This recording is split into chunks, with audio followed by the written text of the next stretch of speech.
Bueno, gracias Juan por estar en la facultad, en participar en el observatorio sobre la reforma de la Constitución Provincial. Sabemos que has tenido tu paso en la experiencia de la gestión de la provincia como funcionario público, como ministro de Justicia, y también, bueno, sos abogado, das cátedra bien de Derecho Penal, así que, bueno, tenés conocimientos para brindarnos en este proyecto de investigación. ¿Qué tal? ¿Cómo te va? ¿Se tiene que reformar la Constitución de Santa Fe? Bueno, yo creo que estaría bueno ayornarla a la Constitución y además de eso hay algunas exigencias de carácter normativo, producto de la reforma del 94 y producto, digamos, del avance de la vida en general, que hacen necesario una reforma. En el caso de que se pudiera decidirse la necesidad de reforma en la legislatura provincial, ¿vos considerás que se permitirían las candidaturas independientes en la provincia de Santa Fe o necesariamente la participación en una convención constituyente se tiene que hacer a través de los partidos políticos? Hoy por hoy eso no es posible, hoy no es así, las candidaturas independientes. Yo creo que habría que ver cómo se plantea en el momento, en el caso concreto. De todos modos, yo creo que algunas iniciativas en el sentido que vos comentás tienen muchas veces por objeto destruir lo que es toda la tradición de los partidos políticos y la importancia de los partidos políticos en la democracia. Yo estoy exactamente, digamos, en la posición contraria. Yo creo que los partidos políticos siguen siendo importantes, que la actividad política es importante y que esa circunstancia debe ser valorada, debe ser reforzada, incluso creando mecanismos que los reconozcan y eviten otros rumbos, ¿no? Porque hoy por hoy a lo que uno asiste es una crisis de representación donde personas, simplemente por haber tenido alguna imagen muy trascendente, por lo que fuera, digamos, por haber sido actor, futbolista, deportista o lo que sea, resulta suficientemente acreditado para representar nuestros intereses ante el país o para representarnos y dirigir los destinos de la provincia. Y creo que eso, bueno, sin dejar de respetar, digamos, la trayectoria de algunas personas, a mí me parece importante recordar que la actividad política es una actividad colectiva, digamos, que se trata de una construcción colectiva y que por eso mismo es necesario la actividad de los partidos políticos o de las agrupaciones más o menos afines que puedan impulsar determinadas ideas. Tener militancia también. Exactamente, tener militancia y ese tipo de cuestiones yo creo que deben ser reforzadas, deben ser reconocidas y creo que iniciativas como esas van en detrimento de esto que estoy diciendo. Sí.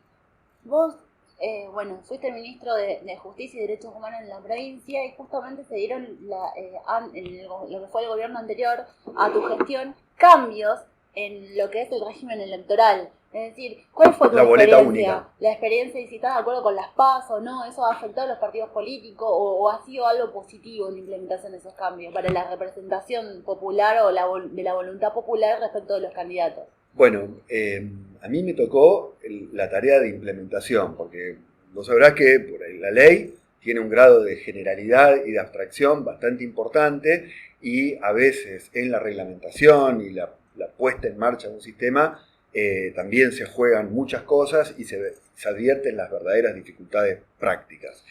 Cambio que costó igual, el tema de pasar lo que era la ley de lemas a tener primero, bueno, lo que son las PASO y después la boleta única. También fue sí. una transición importante en nuestra provincia. Totalmente.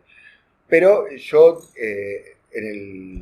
cuando estaba al frente del Ministerio de Justicia y Derechos Humanos, Héctor Superti, el gobernador era Wiener, yo estaba como subsecretario de Asuntos Penales. No estaba directamente en el área, pero sí vi todo el proceso de reglamentación de la boleta única que se hizo con muchísima responsabilidad, con una fuertísima pata educativa. Sí, ahí hubo campaña. Exacto, y en estas campañas...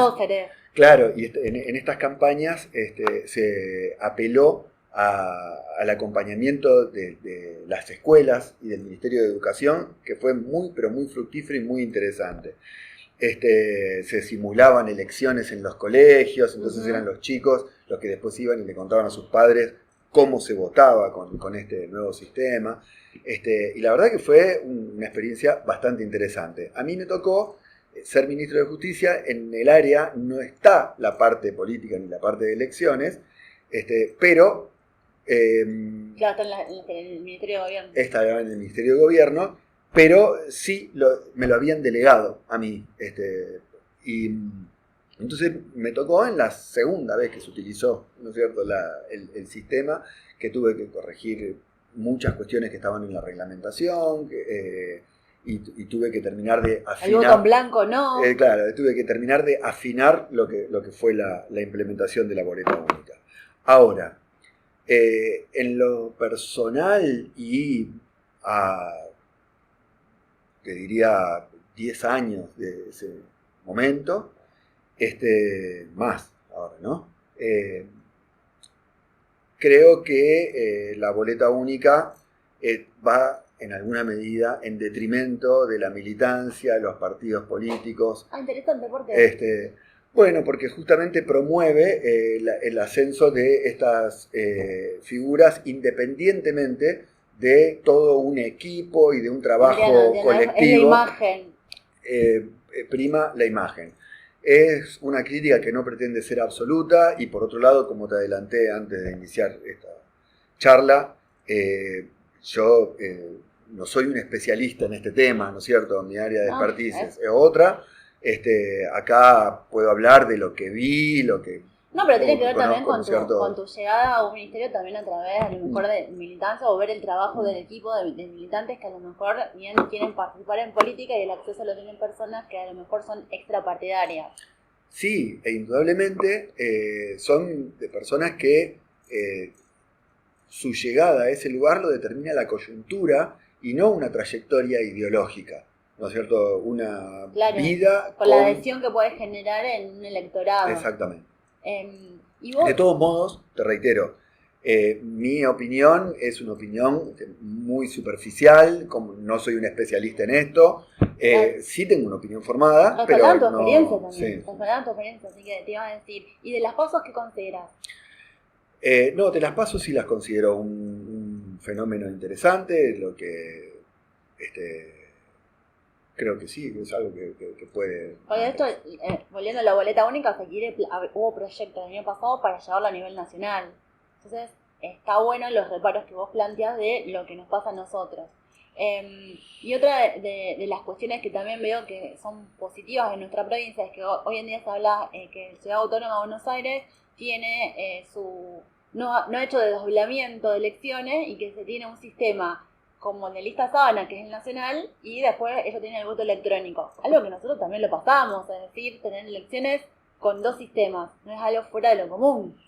En eso Santa Fe ha sido pionera. Sí, y eso impone un desafío en materia de implementación. Porque justamente toda la Secretaría Electoral y todos los órganos que trabajan alrededor del sistema electoral están trabajando con dos sistemas al mismo tiempo. Que realmente es complicado para los funcionarios públicos, para los empleados públicos, digamos, que les toca gestionar y administrar eso. Hay cosas que en la teoría pueden parecer muy sencillas, muy elementales, pero implementarlo es un esfuerzo importante. Y en este caso, ¿sería útil o conveniente para una futura reforma de la Constitución Provincial que se crearan juzgados electorales, que existe una justicia electoral en Santa Fe? Yo no existe una justicia electoral, pero no hay no permanente, o sea, sí, claro, no creada como un tribunal electoral. Un tribunal electoral específicamente. Creo que como viene funcionando en ese aspecto, no tengo grandes reparos, y yo no soy nunca partidario de multiplicar órganos institucionalmente. Pero no, para lo mejor uno es camarista, tiene su propio asunto, pero además se le suma bien a atender las cuestiones electorales, que sea un juez únicamente, o a lo mejor ni siquiera dentro de la justicia, bien un órgano ejecutivo o encargado, o no sé, un órgano de extra poder encargado de las cuestiones electorales. Creo que la carga de trabajo que tendría ese órgano no amerita la creación de un órgano de esa naturaleza. Entonces preferí como que se siga como estamos. Exacto. Bueno, teniendo en cuenta que se puede llegar a habilitar la posibilidad de reelección del cargo de gobernador, que siempre es lo que parece ser que es el kit de la cuestión por la cual no se habilitaría la misma, bien, ¿qué alternativas institucionales serían las más democráticas o respetuosas de la voluntad popular provincial? Una reelección indefinida, por un mandato y nunca más. ¿Qué es lo que o que quede como está? Yo creo que en la pregunta que me haces, vos lo preguntás tomando como fundamento la calidad democrática. Sí. No me atrevería a decir que ninguna de las tres alternativas va en desmedro de la calidad democrática. Creo que las tres son perfectamente posibles en el marco de una democracia como la que nosotros tenemos hoy. Es decir, que mi opinión es que en esto va en preferencias, va en gusto, va en cuestiones de conveniencia, va en cálculos políticos acerca de cómo se generan hegemonías, ¿no es cierto?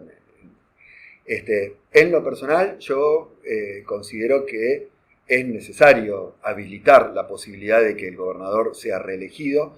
4 años es un periodo demasiado corto para gestiones largas y gestiones y para ciertas planificaciones políticas que requieren una cierta estabilidad en el tiempo. Entonces, yo creo que es necesaria la posibilidad de una reelección. No soy partidario de las reelecciones indefinidas porque eso puede generar falsas hegemonías, puede también cristalizar un cierto status quo en la institucionalidad, digamos, de la provincia, en un sentido muy puntual políticamente. Yo creo que con la posibilidad de una reelección está bien, y después no podrá ser nuevamente reelecto, pero por un periodo como la por nacional. Un periodo, claro. Como la nacional. ¿Consideras entonces, o sea, no consideras que la reelección indefinida es sinónimo de baja calidad democrática o republicana? No necesariamente. No necesariamente. Yo creo que puede haber democracia con un sistema que habilite una reelección indefinida. Eso es sí, o a lo mejor también en comunas o intendencias donde que siga la misma persona no significa de que se dé un status quo, un exactamente. No, por lo menos no depende de eso. A lo mejor en un hecho puntual sí, tenés un cuasi tirano disfrazado de haber sido electo, pero hay ejemplos de provincias feudales que hace totalmente. años, 30 años que está el mismo claro, gobernador. Pero yo no creo que eso tenga que ver con esta institución y esa forma de regular. ¿Debería establecerse una limitación a la reelección inmediata para los cargos legislativos, tanto provinciales, municipales o comunales, que así como el Ejecutivo tendría esta posibilidad de reelección, que tengan también un coto los cargos legislativos? No creo. Porque de hecho en Buenos Aires se estableció esa ley y después ahora se está planteando... Sí, había escuchado, pero yo no creo. Creo que ahí la cuestión es diferente, porque el contenido del cargo es de una diferente naturaleza. Un gobernador o la cabeza del Ejecutivo, sea un intendente, un presidente comunal, digamos, tiene otras facultades que creo que tornan inconveniente el estar así en el cargo indefinidamente, como te apuntaba recién, por esto de que vos estás cristalizando en la institucionalidad un status quo, ¿cierto? De llevar adelante la administración con todo lo que eso conlleva. Exactamente. Entonces yo creo que para el cargo personal a cargo, el ejercicio de políticas públicas, que son los que implementan, pero o sea, si bien el legislativo da la ley, los que llevan adelante esa implementación o el son rumbo, el ejecutivo. Yo creo que el legislativo es de otra naturaleza, estos cargos que vos me mencionás son de otra naturaleza, que ahí no veo ningún problema a que puedan ser reelectos indefinidamente. Es más, me parece que es posibilidad que otorga la democracia representativa y me pareció buena. Porque el Ejecutivo es la cabeza de todo un aparato, en cambio el Legislativo es todo un cuerpo colegiado. Sí, sí, sí. Muy bien. ¿Estás de acuerdo con que el gobernador tenga facultades de dictar DNU o delegación legislativa, que exista, que la legislatura le pueda permitir dictar normas con carácter general el gobernador o...? A ver, yo esto te doy la misma opinión que a nivel que tengo de esto, incluso de funcionamiento a nivel nacional de esto, ¿no es cierto? Que está habilitada la posibilidad. Yo creo que es una excepcionalidad en un gobierno democrático y que se precie de tener una división de poderes estricta y efectiva. Creo que también que una prohibición absoluta no tiene mucho sentido y que hay casos donde realmente esta es una herramienta que te permite salir del agua o enfrentar, enfrentar una situación. El problema está en lo que viene después, porque el DNU tiene que ser exactamente ratificado, digamos, por el órgano competente, que es el legislativo. Entonces, yo creo que con una regulación muy estricta de cómo acudir a esta excepcionalidad, se podría dar como igual que la nacional, reforzando no el control. Igual, sino reforzando el control. Sí. ¿Consideras viable que puedan votar los extranjeros con residencia en la provincia? Yo soy partidario de que participe la mayor cantidad de gente en la que la realidad resultante de una elección puede incidir en sus vidas. En relación a los extranjeros, hay dos clases de residencia, el temporario y el permanente. Obviamente el temporario no tiene que votar ni puede, pero el que tiene una residencia permanente, creo que hay cargos en los que me parece de toda justicia que participe. Sí, pueden locales, pero a nivel provincial bien tendría que darse una regulación a tal fin. ¿Estás de acuerdo con que se incorpore la figura del jefe de gabinete provincial? ¿En la Constitución? Sí.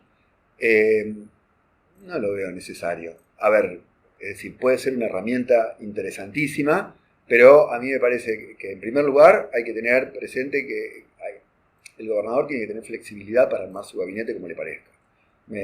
Yo creo que eso es importante. Sí. En segundo lugar, las previsiones que conocemos en el orden nacional, digamos, de esto, no han sido, digamos, definitoria de nada. Sí, exactamente. Entonces, la verdad, no me parece algo... como que el que tiene a cargo uno de los roles más importantes es la implementación y la ejecución del presupuesto. Sí, pero tampoco han descollado ni han sido gravitantes, digamos. Sí me parece que una figura de esa naturaleza es más importante en un sistema parlamentario. Entonces, ahí que yo, la verdad, que creo que es algo que tenemos que pensar seriamente, como te comentaba hace un rato, ¿no? La verdad, yo te reitero, no soy un especialista en derecho constitucional, pero lo que uno ve, viendo la experiencia de otros países, es que el parlamentarismo permite afrontar las crisis de una manera institucionalmente menos tortuosa, ¿cierto? Que permite enfrentar las crisis de una manera que casi natural, ¿no es cierto? Llevan a la necesidad de tener más acuerdos, de conciliar más. De un mayor diálogo, pero también acá, porque si de repente la cabeza del Ejecutivo pierde legitimidad o cae en descrédito o lo que fuera, es un caos el país o la provincia, ¿cierto? En cambio, en un sistema parlamentario, esa clase de problemas se puede paliar, digamos, de una manera más razonable. De todos modos, mi palabra no es definitiva en esto, es un conocimiento bastante superficial. Una alternativa Hay algunas experiencias en Latinoamérica que no parecen buenas, como por ahí lo que está pasando en Perú o cosas por el estilo. Pero bueno, creo que es algo que hay que empezar a pensar en la disciplina del derecho constitucional. Después, hoy por hoy, por cómo están las cosas, la verdad que institucionalizar constitucionalmente la figura de jefe de gabinete no me parece necesario. No digo que no tenga que estar, porque es algo que puede estar por ley o armarlo el propio gobernador al armar su gabinete. No tendríamos ya la incidencia institucionalmente. Exactamente. Uno de los temas que también se postulan como para importantes dentro de lo que sería una futura reforma constitucional provincial es la autonomía municipal. ¿Se puede dar la autonomía plena a un municipio vía legal o para vos necesariamente se tiene que dar bajo la reforma de la Constitución? A ver, autonomía plena. En esto tenemos un marco. El año pasado se mandaron proyectos a la legislatura para dar la autonomía a ciertos municipios, o sea, sancionar una ley de autonomía. Muchos dicen, no lo puedo hacer en la legislatura, por eso es necesaria la reforma de la Constitución provincial, y otros dicen, no, se puede hacer. Sí, pero legal. Tenemos un marco que es el artículo 123 de la Constitución Nacional, ¿no es cierto? Y el artículo 123 de la Constitución Nacional reconoce la autonomía municipal, ¿cierto? Pero con los alcances que le dé la provincia y además en 5 temas. Sí. ¿No? Que eran económico, financiero, administrativo, político institucional. ¿Cierto? Entonces, yo creo que ya autonomía plena ahí no hay, sino que nos referimos solamente a esos temas. Después habrá que ver qué grado de qué facultades integran dentro de esos 5 temas, se le reconocen o no se le reconocen. Yo creo que hay cuestiones en las cuales ya se podría sostener la autonomía municipal, pero es toda una cuestión de grado, ¿no es cierto? Pero yo creo que cuando uno habla de autonomía, si se reconoce que es preexistente, lo que está en el núcleo o en la base de esa autonomía, ya tendríamos que poder reconocerlo sin constitución provincial, sin ley, ni nada, porque está en la Constitución Nacional. Pero solamente en cuestiones que sean muy obvias, ¿cierto? Después, como designa su propio personal administrativo. Claro, pero, por ejemplo, después, como el propio 123 de la Constitución Nacional dice, es la provincia la que tiene que decir en qué medida se puede hacer. Yo sé que hay una discusión si se puede hacer por ley o lo puede hacer la Constitución. La verdad,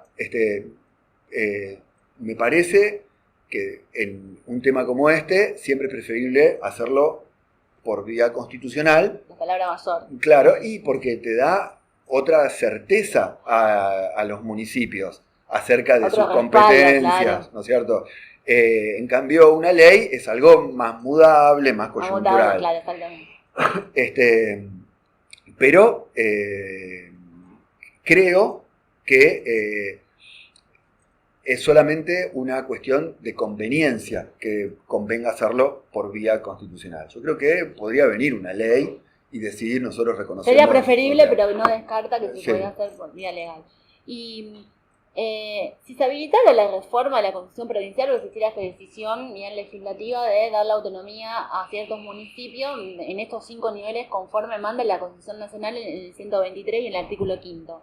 ¿Qué efectos prácticos tendría la autonomía municipal en ciudades de grandes poblaciones como Rosario, Santa Fe, Venado, Rafaela? Bueno, creo que en primer lugar, como te decía recién, habría que ver en qué medida la provincia le reconoce autonomía, porque eso es algo que el 123 de la Constitución dice. Sí, pero cuál es el contenido de cada uno de esos ámbitos. Exactamente, claro, tiene que indicar hasta dónde llegan sus facultades.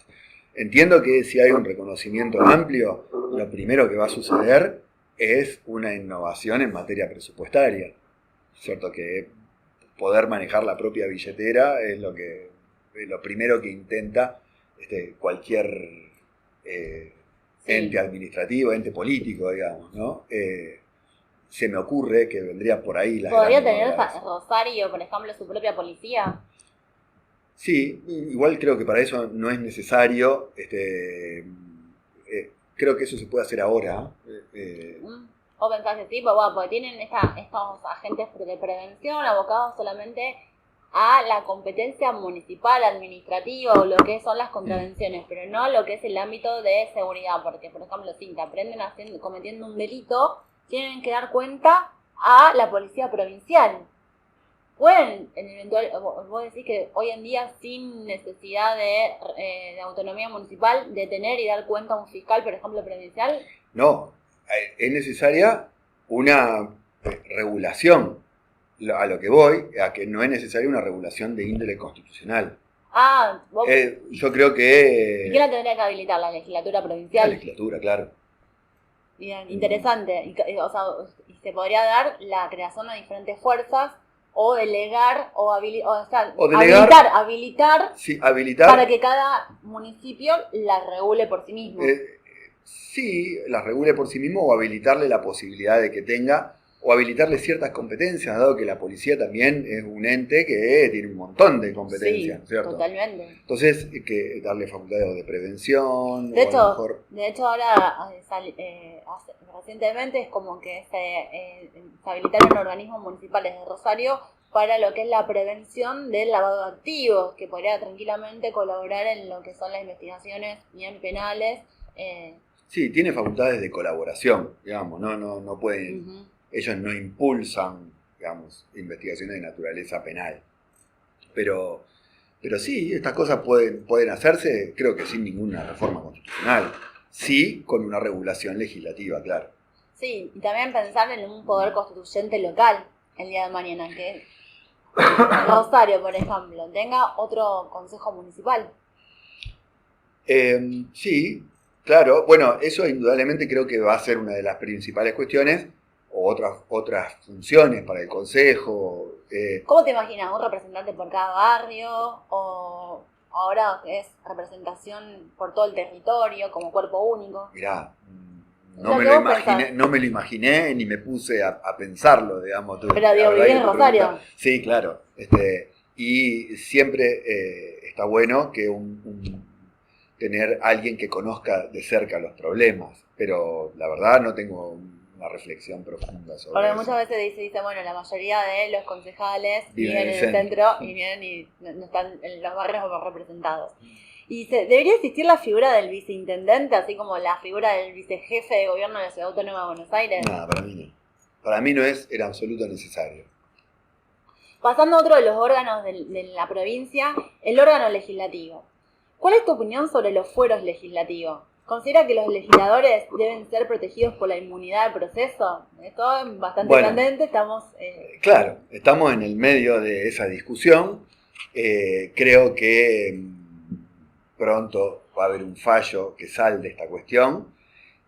A mí no me parece bien que la provincia de Santa Fe tenga una regulación distinta que la regulación a nivel nacional. Me parece que eso es inadmisible en un tema tan delicado como este y en un tema que tiene que ver justamente con la igualdad ante la ley. Muy bien. Entonces, yo en eso, bueno, ya te expresé. La inmunidad de proceso te parece que está mal, que se tendría que reformar. Ojo, yo no estoy en contra de lo que es la inmunidad legislativa. De expresión y de arresto viene como protección a la función legislativa. A la función que tiene, pero me parece que regularlo de una manera diferente de lo que sucede en el orden nacional. Claro, si uno es convocado por la justicia, tiene que ir sí o sí, y tiene que someterse a proceso. Acá tuvimos una vicepresidenta que estuvo sometida a juicio. Un vicepresidente, digamos, y condenado y todo. Sí, y se presentó. Y se presentó. Y cumplió la pena. Claro, o sea que no creo que en ese sentido, esta diferencia que mantiene la provincia fincada constitucionalmente, me parece que está totalmente fuera de época. Muy bien. Pregunta, ¿existe en Santa Fe lawfare? Sí. ¿Sí? O sea, personas que son perseguidas políticamente a través del aparato de justicia o del órgano judicial. Totalmente. Y cada vez más. ¿Y qué se puede hacer? Creo que en primer lugar, creo que es una cuestión que tiene que ver con el clima de época. Digamos, yo te hablo del lawfare como esta instrumentalización de la administración de justicia para lograr ciertos objetivos mezquinos, individuales o políticos, claro, ¿cierto? Investigar a los funcionarios públicos que pueden cometer delitos en el ejercicio de su función. Eso está claro. Entonces, un fiscal o la justicia podría avanzar en una investigación. El tema es dónde vos pensás que hay una persecución política, porque a veces uno puede ver de que hay filtros.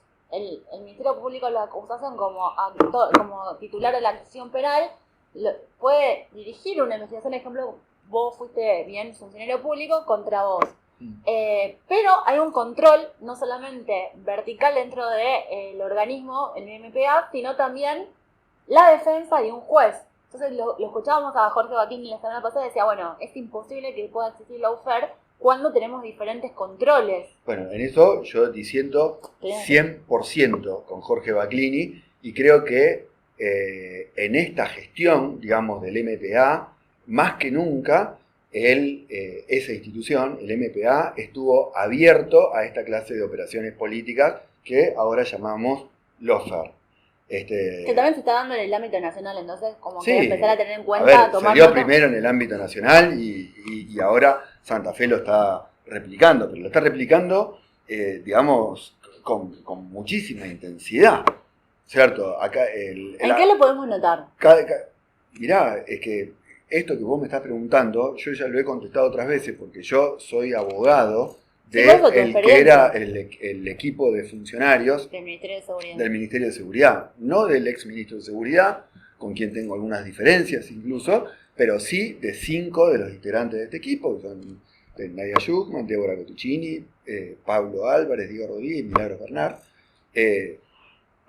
Muchos hasta integrantes del propio MPA. Exactamente. Y yo creo que ahí, en no poca medida, y en cabeza de algunos que incluso han llegado a constituirse como querellantes, es patente la búsqueda de un provecho personal, sea de índole político en algunos casos, sea de índole económico en el caso de algunos empresarios, ¿cierto?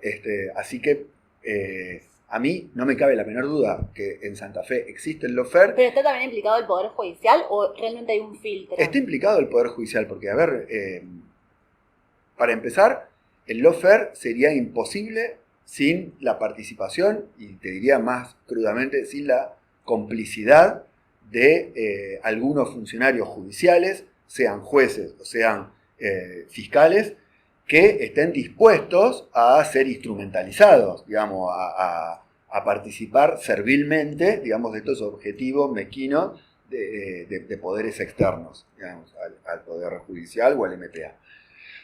Entonces, digamos, el diagrama institucional no tiene nada que ver con lo que efectivamente pueda suceder. Digamos, una cosa es el deber ser y otra cosa es lo que efectivamente sucede. Y tenemos que atender a lo que efectivamente sucede, porque a lo mejor tenemos mal diseñado el deber ser. A eso vamos. Si vamos al diseño, que es la construcción, no de la estructura, de cómo nos tenemos que manejar de estos órganos. Si tenemos que pensar un diseño, ¿qué pensás? O sea, ¿cuál es la salida para evitar generar cortocircuitos de estas distorsiones del sistema? ¿Qué pensás? O sea, por ejemplo, ¿cuál es la salida? ¿Cómo evitamos el lawfare? Bueno, mira, por supuesto que no tengo una receta mágica. ¿Es la experiencia o lo que vos viendo? ¿Cómo respaldás a tus asistidos? Y que también hay una cuestión, te voy a contar incluso por otro lado, que no tiene que ver con lo institucional. En el lawfare tradicionalmente se lo define que esta instrumentalización de la justicia penal, pero no solo desde el condicionamiento de los órganos judiciales desde otros órganos políticos, sino también desde órganos externos al Poder Judicial y a la política, más específicamente la prensa. La prensa. ¿No es cierto? Y hoy por hoy, la invasión y la influencia de la prensa en cualquier decisión judicial, no solamente en aquellas que puedan constituir lawfare, sino en cualquier decisión judicial, es impresionante. El MPA, en la gestión de Bacchini, muy bien lo ha aprendido a esto, ¿cierto? Que entonces, ¿qué pasa? Detienen a una persona, publican 5 tapas de diario tildándolo de culpable antes de que sea la audiencia imputativa, y después de eso, solo algunos pocos jueces corajudos van a resistir no dejarlo en prisión preventiva, ¿cierto? Entonces, eso es lo que es el condicionamiento que la prensa genera en el obrar de la justicia. Pero creo que lo de la prensa también es generalizado. Yo no creo que el MPA, eso de mi experiencia también cómo funciona dentro del MPA, que la prensa, o sea, nosotros brindamos información a través de un sector de prensa para que se conozca. Pero también sucede esos juicios mediáticos en diferentes causas. Hay causas menores que son hasta graciosas, que tienen una difusión total. O, por ejemplo, el caso de que le volvieron al hijo de Valeria Massa, que por ser bien modelo tomó dimensión pública. O también a nivel nacional. O sea, el juicio mediático no depende de la Fiscalía o el MPA. No, error. Eso que vos decís es algo generalizado a lo que no escapa nadie. Que hay algunas alternativas con eso, creo que la publicidad de los juicios es lo importante y creo que hay que hacer foco en eso, porque vos, como yo, participamos de audiencias judiciales y vemos que hay muy poca gente en el público, cuando a veces ninguna. Exactamente, ¿cierto? Sí. Dependiendo el juicio de homicidios, que hoy en día, por ejemplo, lo están siguiendo periodistas, depende del... Bueno, pero lo que yo me refiero, y como Lofer, es algo institucional. Es más, yo también lo señalé varias veces.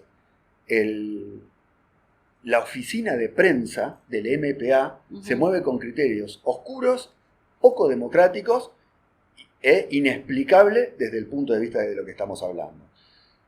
Por eso yo creo que, por ejemplo, la auditoría tendría que controlar cómo se hace.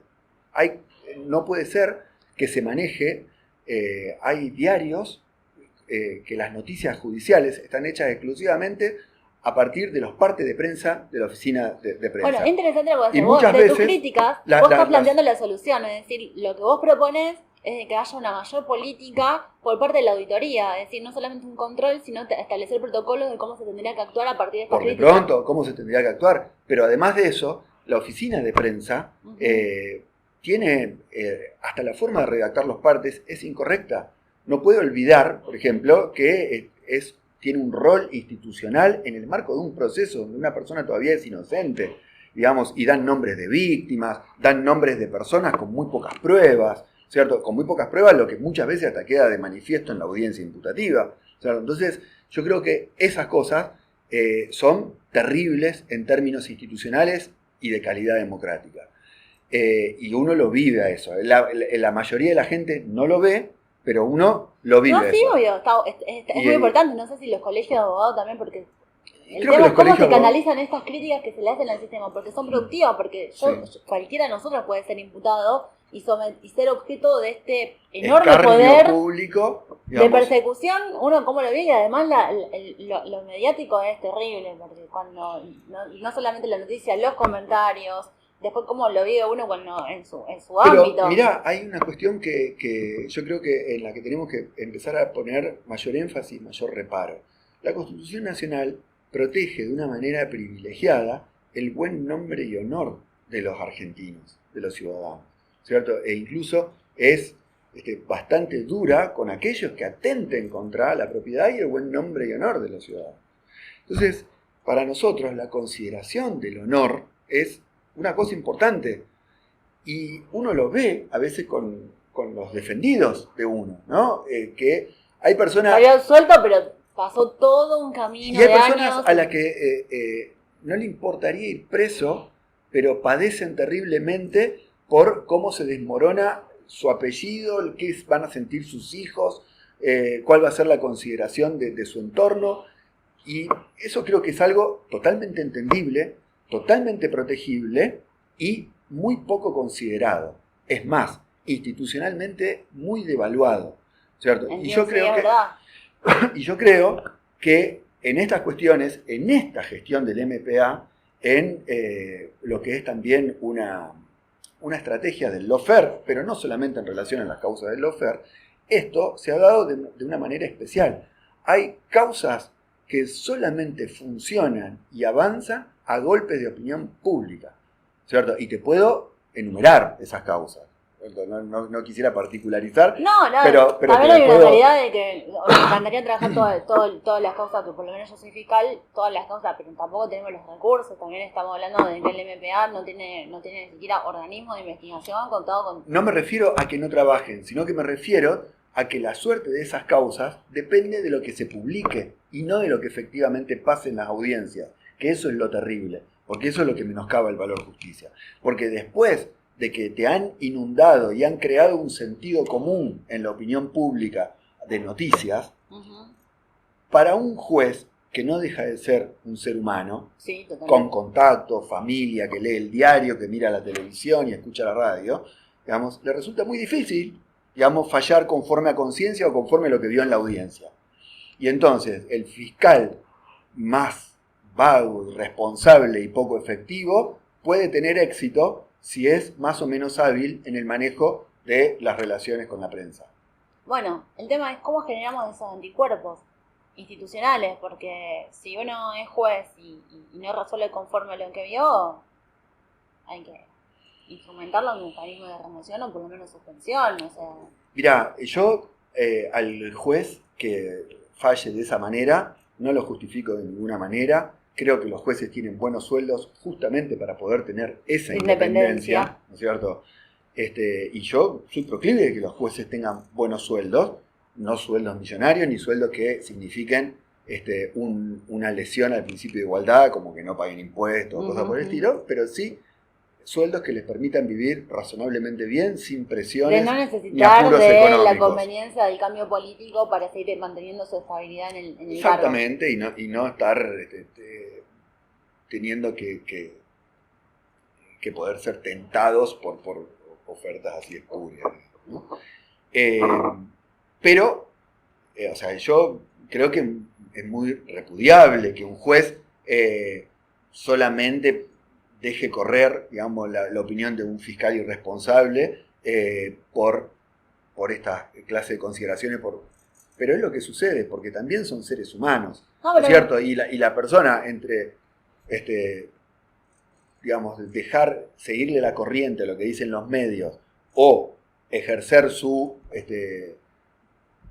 voluntad, digamos, con lo que él vio a conciencia en la audiencia, pero pagar los costos de eso, porque también no seamos ingenuos, digamos, en la prensa también hacen una tarea de juzgamiento, no solo de los justiciables, sino también de los funcionarios. Sí, sí, ¿cierto? Y entonces, en ese sentido, yo entiendo que muchos jueces hagan este cálculo y digan, no lo comparto, no lo justifico, me parece repudiable, pero lo entiendo, ¿cierto? Entonces, yo creo que deberíamos ser mucho más contundentes en la previsión de estos problemas.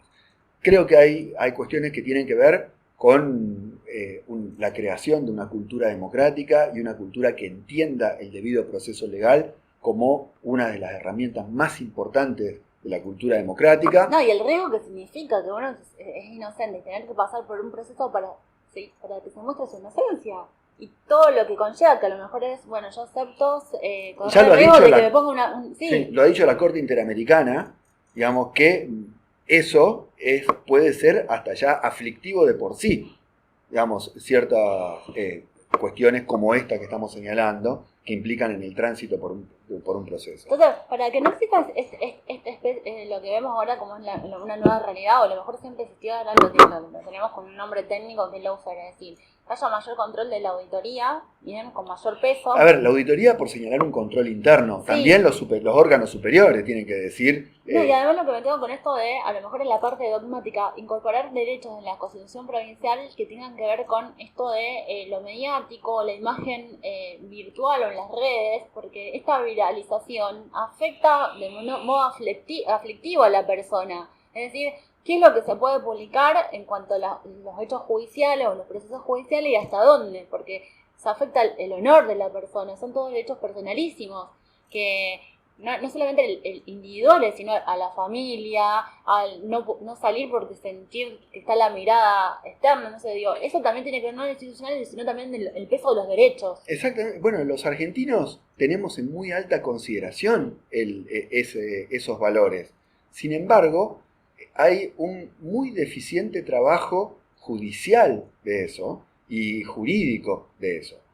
El nuevo código tiene algunas acciones, el nuevo código civil y comercial tiene algunas acciones en esta línea de protección del honor y de la intimidad, pero no hay, digamos, acciones contundentes, y a lo mejor no acciones contundentes respecto de un tercero que haya lesionado, sino políticas institucionales tampoco. Políticas institucionales, o también se pueden generar acciones, o sea, procesos especiales, cuando se en estos casos para actuar rápido. Bien, es decir, bien, eso se podría gestionar a través de principios establecidos constitucionalmente para después que se dé la regulación procesal. Yo creo que un reconocimiento más profundo de esto, en primer lugar, sería altamente representativo porque, te reitero, yo creo que los argentinos, a diferencia de otras culturas, tenemos en muy alta estima todo esto de la imagen y el honor de... Claro, el lawfare también va acompañado de las fake news. Claro. Y es ahí donde hay que poner, pero todos filtrar la calidad, porque no hay calidad ahí en la información. Todos señalan, todos los teóricos que han escrito sobre el lawfare, señalan esta estrategia concurrente. Pasó en Odebrecht, pasó en Ecuador. Digamos, se habla de que siempre se dijo que el cuarto poder es la prensa. Es tan importante para el sistema democrático que ahí lo que vemos que hay la contaminación de la prensa a través de estas fake news termina afectando la democracia de la república. Bueno, y después también hay remedios de índole institucional que pueden implementarse. Por de pronto, tendría que haber funcionarios del más alto nivel que estén comprometidos con estos valores, porque hoy por hoy los funcionarios, hablo especialmente de los del orden judicial, que son los que más conozco, están más preocupados por demostrar una efectividad, digamos, por hacer una rendición de cuenta en términos de efectividad ante la comunidad, es lo que la doctrina penal llama criterios de prevención general, positiva, ¿cierto? Entonces, lo detuve, pedí la preventiva. Claro, que te terminan haciendo gestiones que constituyen en no poca medida un efecto propagandístico, ¿cierto? Y cada vez más alejado de la justicia, ¿cierto? O cada vez más alejado, por lo menos, de la justicia del caso concreto. Entonces yo creo que tendría que haber más funcionarios comprometidos con esto, ¿no es cierto? Con decir, bueno, tenemos que conocer nuestros propios límites, digamos, la ley y el ejercicio y la eficacia de la ley tiene límites, ¿cierto? Y los límites son las garantías y los derechos de los ciudadanos. Entonces, y este es uno. Digamos. Entonces yo creo que eso en la explicitación de los planes de gestión, en la presentación de las políticas públicas, tendría que ser un capítulo, tendría que ser algo que esté tenido en cuenta, porque la verdad que hoy por hoy está totalmente ignorado. No, o también la rendición de cuentas, porque yo te puedo plantear un lindo plan de gestión, pero después la ejecución no dista de ser ese plan de gestión. Bueno, las leyes del Ministerio Público de la Acusación y de la Defensa Pública tienen esto, la rendición de cuentas. Al final. No, y anual. Anual. Anual tienen que presentar un informe de gestión. Sí, pero lo hacen ante... Pero hacen los informes, pero ante el mismo organismo. Convocan a todos. No, tienen que ir a la legislatura. A tienen que, en primer lugar, para acceder al cargo, tienen que presentar un plan de trabajo. Sí, lo hacen. ¿No es cierto? Y después tienen que explicitar anualmente, hacer un informe de gestión y después un cierre tipo rendición de cuentas. Bueno, lo vemos, Paclini ha hecho esto y su presentación ha generado un debate que es altamente positivo. Eso, yo creo que en términos democráticos... Pero lo mismo la defensa. Claro, y lo mismo la defensa. En términos de democracia material, digamos, eso es altamente positivo. ¿Por qué? Y porque ahora está la ciudadanía discutiendo esto. Algunos lo aprobarán, otros no lo aprobarán, algunos señalarán cosas. La defensa puso el foco en lo que es el sistema penitenciario y creo que ya removieron a directores. Y se trata de, ver a dónde va o tener en cuenta las críticas que se hacen bien justamente de ese organismo. Volviendo a lo que es el poder legislativo, ¿consideras que debe mantenerse la bicameralidad? No. ¿Tiene que ser un solo cuerpo? Sí. ¿Un solo cuerpo con representación territorial y también departamental o solamente territorial?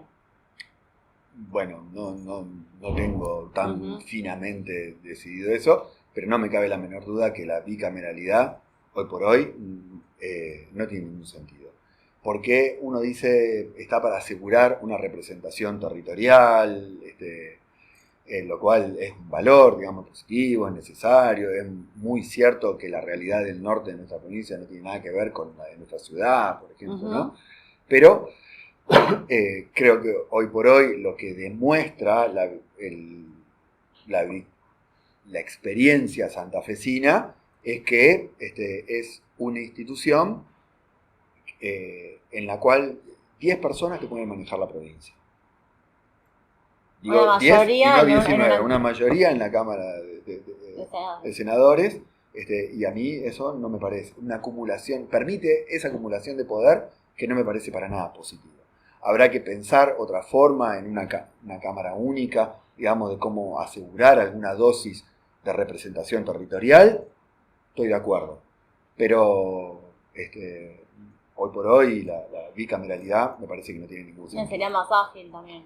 Sería más ágil, sería más barato, y le daría, me parece que otro prestigio a ese cuerpo. Y pluralista.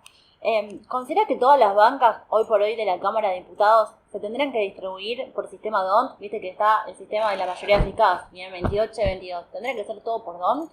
Yo creo que tendría que ser todo por DONT. Y eventualmente si sumamos bien en un cuerpo único, lo que sería diputados y senadores en un sistema unicameral, también por DONT. Sí. De los 28, digamos, que el que tenemos en la Constitución para los diputados, me parece que tenía el objetivo de asegurarle cierta dosis de gobernabilidad al gobernador, cuando existía la lista sábana, porque entonces sucedía que podía haber 100%. La lista con la que ganaba el gobernador arrastraba, pero eso se quebró justamente cuando se implementó la boleta única. Que fue la primera vez en donde el gobernador no tuvo esa mayoría. Sí, me contó. Y entonces me parece que bueno, yo creo que tenía su sentido esa previsión constitucional, pero que hoy por hoy ya... a esa coyuntura, ¿cómo la vía legal termina afectando a la constitucional? Sí. Creo que hoy ya no... esa previsión no tiene ningún sentido y me parece que tendríamos que ir al DONT. Respecto del Senado provincial, ¿considera que sería saludable institucionalmente sumar 2 bancas más para la lista que obtenga la mayor cantidad de votos y una para la primera minoría, igual que el Senado Nacional? Esas son alternativas que se propusieron en los proyectos de reforma de la Constitución provincial del año pasado. Sí, esas alternativas se propusieron justamente para mantener la bicameralidad. Sí. Y yo creo, como forma de licuar cierto poder que tienen los senadores, que a lo mejor no sé si terminan de aumentarlo. Yo insisto en la unicameralidad. Digamos, la realidad de nuestra provincia de Santa Fe no tolera más la bicameralidad. ¿Y si se mantiene que tenga el Senado uno por cada departamento o sería conveniente sumar 3 por cada departamento? No, yo creo que no debe mantenerse. No, pero si se mantiene eventualmente. Si se mantiene, creo que es una derrota ideológica. Te mantienes firme en tu Sí. ¿Debería tener la legislatura como competencia la designación del jefe de policía? ¿O corresponde al gobernador únicamente? Porque se planteó que, de hecho, Miguel Leibchi había propuesto que, bueno, que para tener el aval del próximo para darle cierta legitimidad. Uh-huh. Yo no estoy de acuerdo con esas decisiones, con darle esta forma pétrea a decisiones que son necesariamente muy ágiles y veloces. Del Ejecutivo. Pero tampoco del Ejecutivo. En primer lugar, el Legislativo por ahí está muchas veces bastante lejos de los problemas, ¿cierto?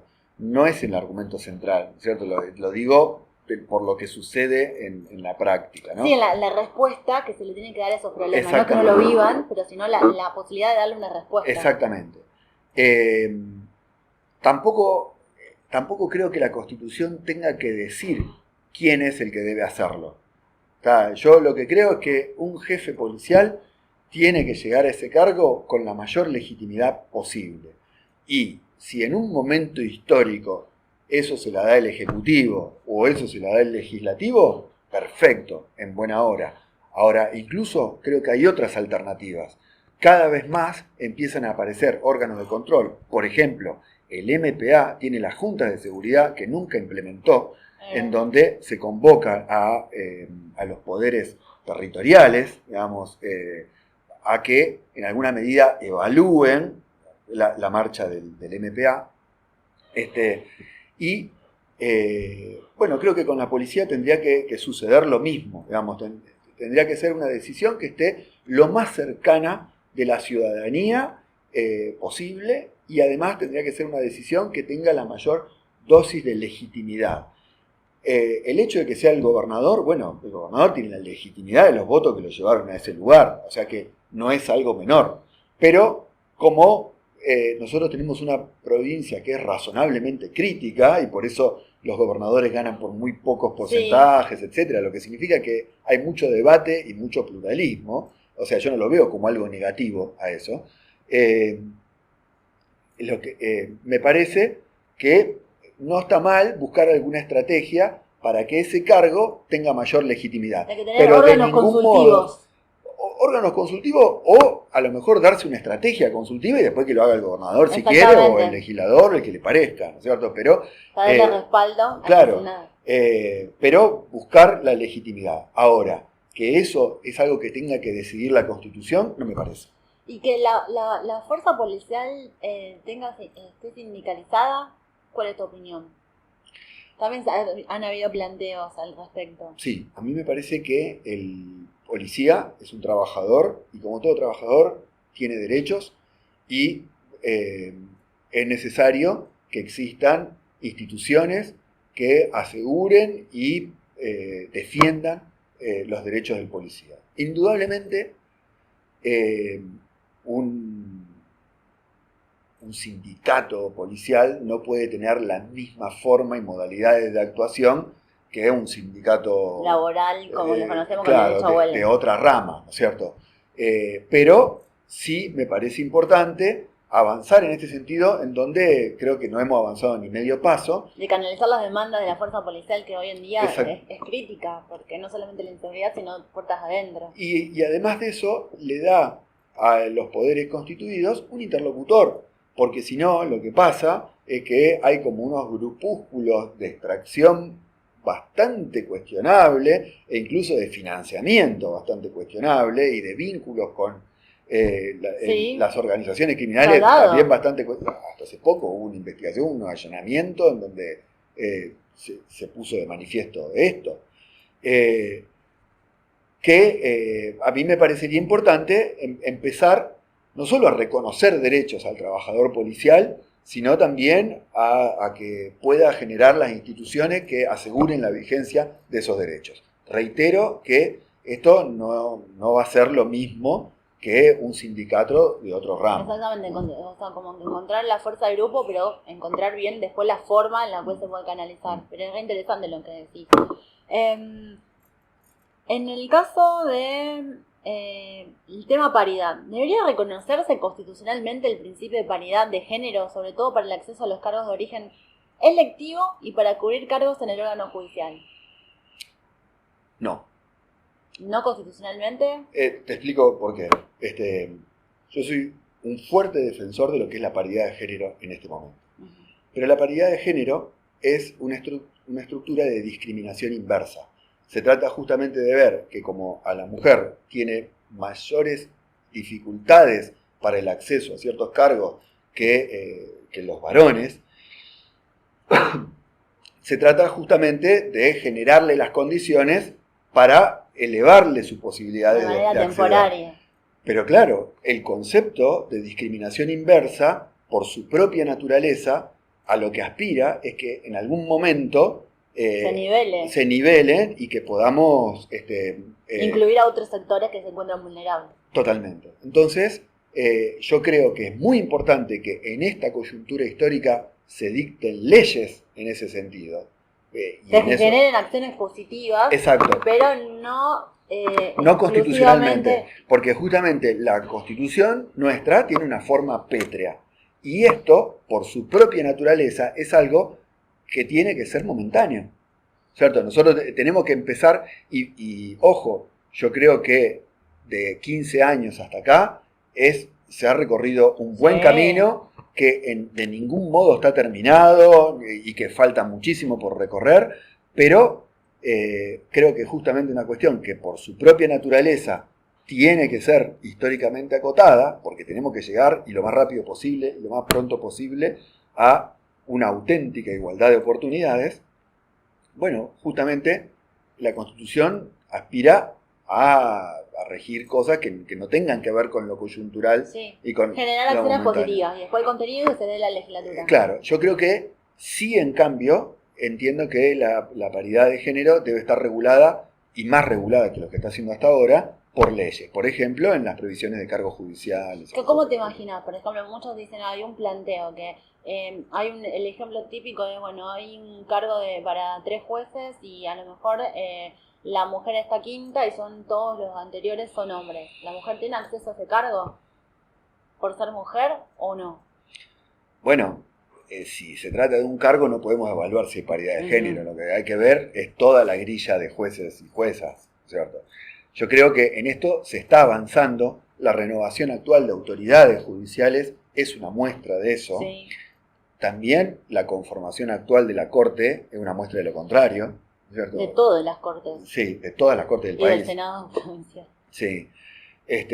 Pero creo que legislativamente es el momento para establecer cláusulas en ese sentido. Constitucionalmente, no, porque creo que es un tema que en su esencia es temporal. Sí, entiendo, porque después también está el colectivo trans o personas, no sé, sí.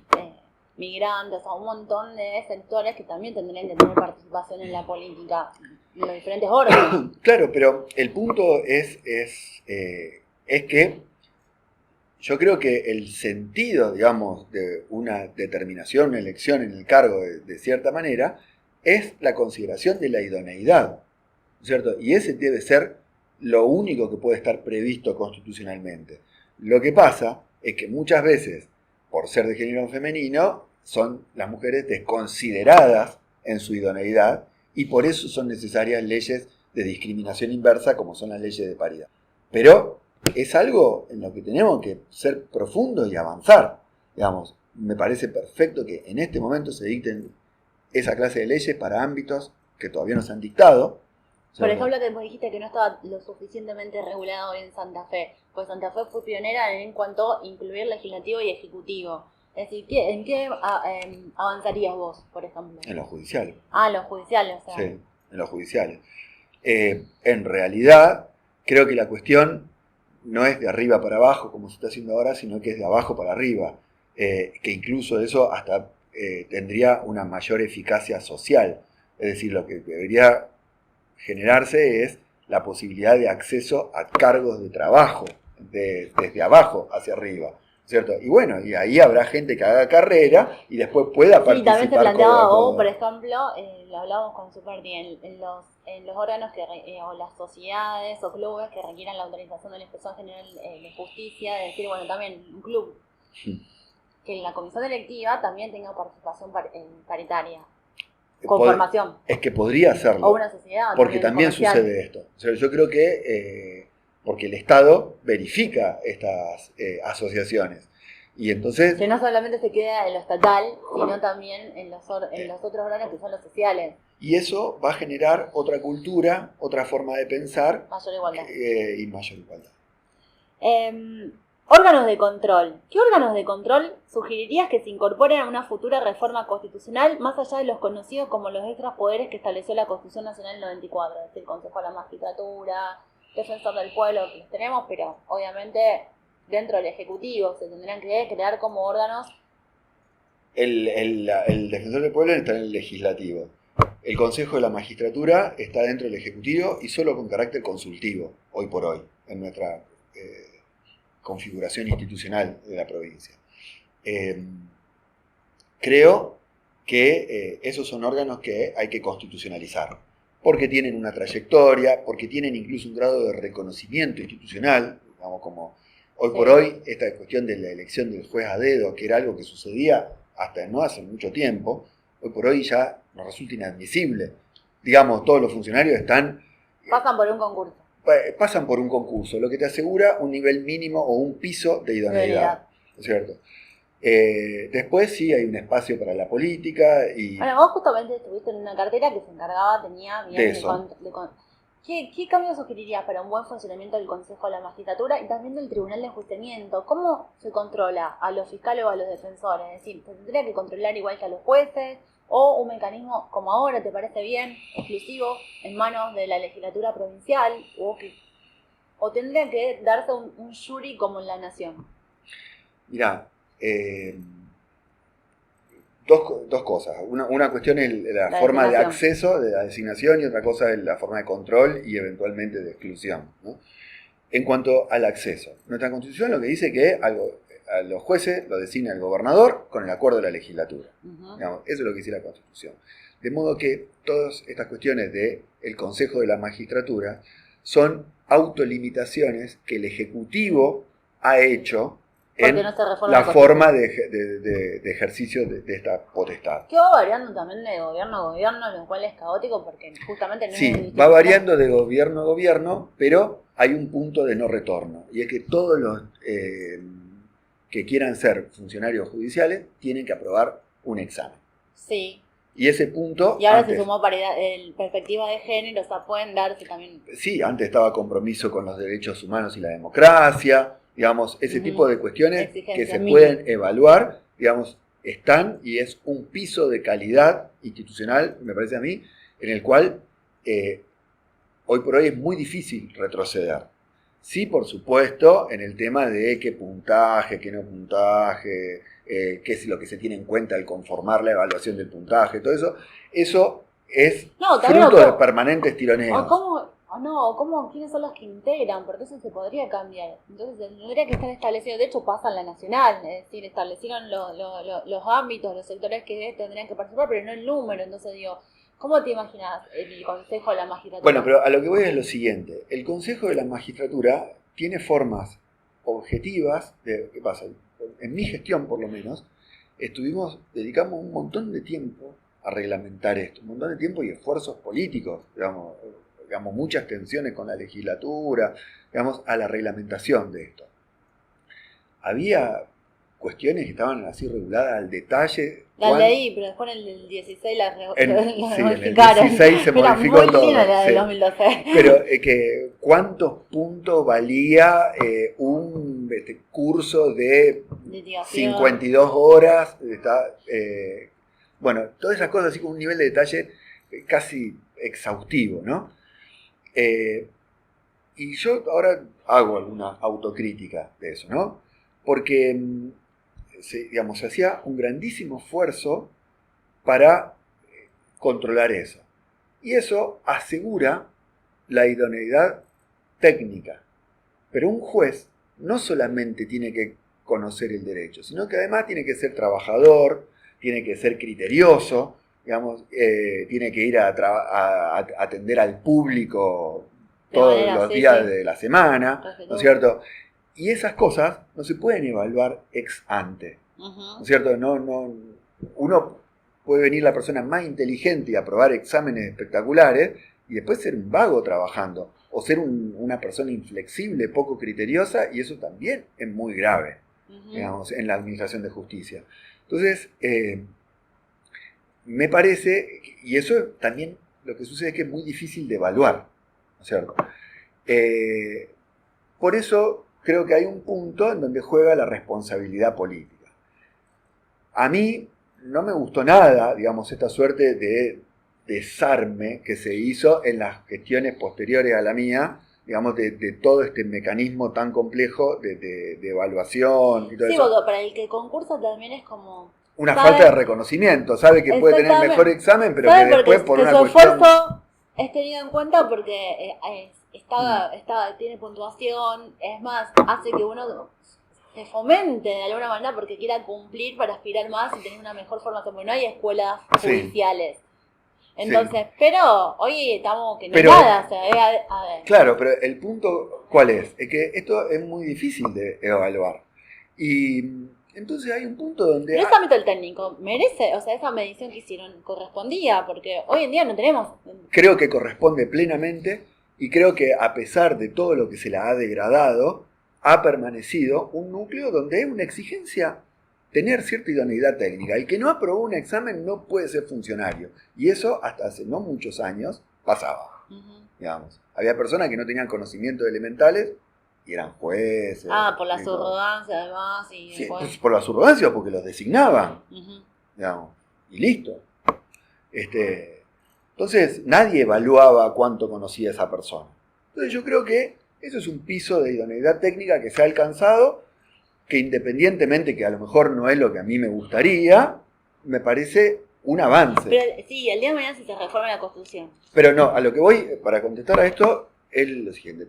Para ver todo lo demás, me parece que es muy difícil evaluar todo lo otro, y por eso es importante dejar un ámbito de discrecionalidad política, porque lo que importa en un funcionario judicial es que tenga legitimidad, digamos, de que su decisión sea respetada, y su decisión va a ser respetada si tiene legitimidad. Exactamente. ¿Cierto? La Constitución, en alguna medida, con lo brutal que podía ser, tenía presente esto.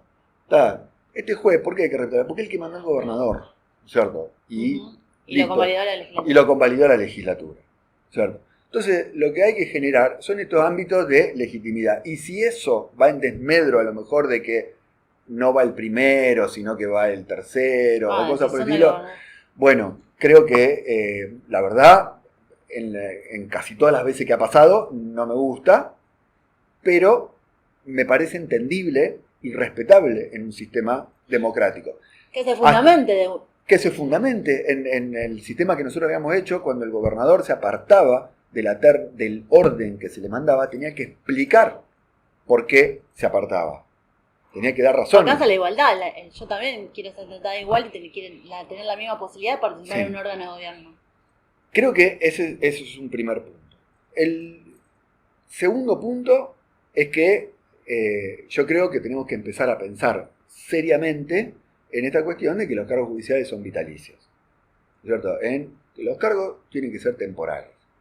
Porque si no también se da el fenómeno, que es muy fácilmente imaginable, de que yo puedo ser un genio a los 35 años y a los 45 ya me interesan otras cosas y sigo en el cargo porque cobro el sueldo.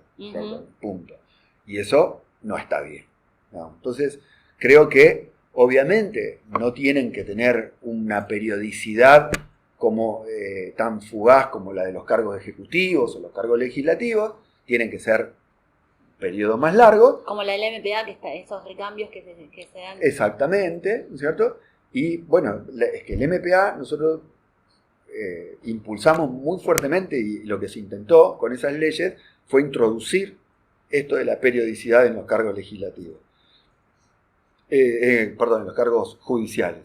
Me parece que eso es algo que es inherente a la calidad de la democracia material, y es algo en lo cual tenemos que empezar a pensar todos los argentinos, y es algo en lo cual, en tren de autocrítica, los propios funcionarios judiciales tienen que empezar a pensar, porque muchas veces el cargo de ser funcionario judicial está devaluado porque tienen esta clase de privilegios inexplicables, ¿cierto? En los albores del siglo XXI. Sí, ¿no es cierto? Sí. Entonces, yo creo que la periodicidad del cargo va a permitir evaluar muchas de estas cosas. No solo el sujeto va a tener que renovar su examen de idoneidad técnica, sino que ahora vamos a poder ver cómo trabajó, para ver si queremos a alguien que siga trabajando. De gestión que... Claro, para ver si queremos que alguien siga trabajando así en nuestras instituciones, ¿no es cierto? Entonces yo creo que... ¿A cuántos años? ¿10, 15 años te podés pensar? 15 me parece demasiado. 8, 10... Con la posibilidad de 6, volver a concursar y obtener el nuevo acuerdo. En todas las instancias. Acá todas las veces que quieras, ¿cierto? Pero no puede ser que vos te esforzaste una vez y te ganaste una beca hasta tu muerte.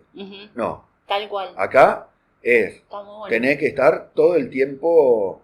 Y no como la Constitución Nacional, que es hasta los 75. No, que sea por un periodo. No, acá, digamos, tus credenciales de idoneidad las tenés que estar renovando permanentemente.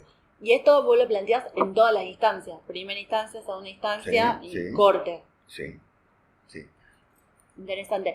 Y el tema de la remoción de los funcionarios, que también ha sido cuestión de debate público en la provincia, de decir, ¿tiene que estar en manos únicamente de la legislatura? No.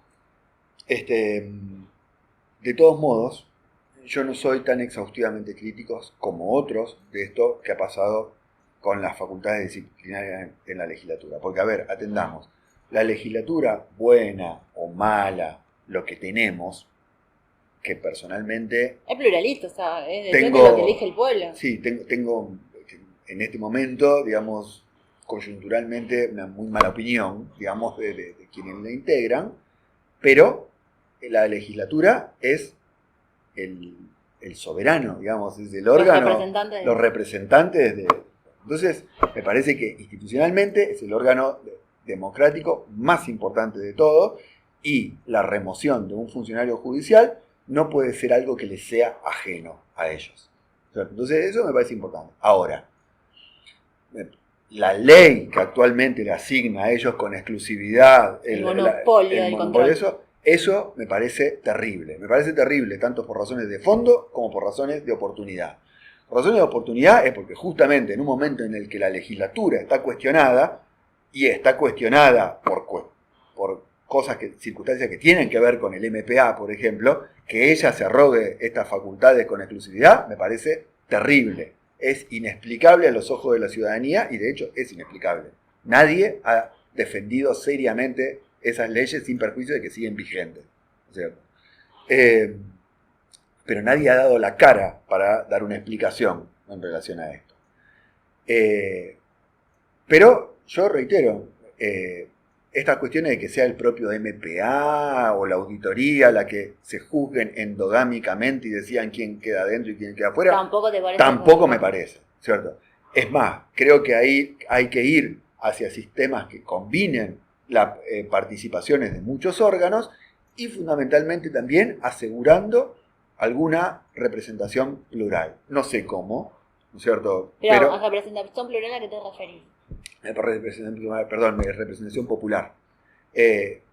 No sé cómo podría ser en lo que es la parte de remoción de un magistrado, pero sí sé cómo es la parte de designación, porque en el sistema que nosotros habíamos puesto, digamos, de designación de magistrados, había una etapa que para mí era la más importante. No era la etapa sobre la que forcejeaban todos los políticos y discutían los puntos, cuánto valía esto, cuánto valía la carrera judicial, cuánto vale ser amigo del diputado fulano, no, pero sí era una etapa importante en el proceso de designación, que era la audiencia pública, que se daba en el lugar en donde el magistrado iba a ejercer sus funciones, y cualquier ciudadano podía, o cualquier organización de derechos humanos podía plantearle preguntas eso muy al tribunal. Se da en la Nación en el Senado, es decir, cuando hay convocados, que se dé, primero que se conozca quién es la persona que concursa o que se va a entrevistar, y que se impugnen, nos hagan crítica o que...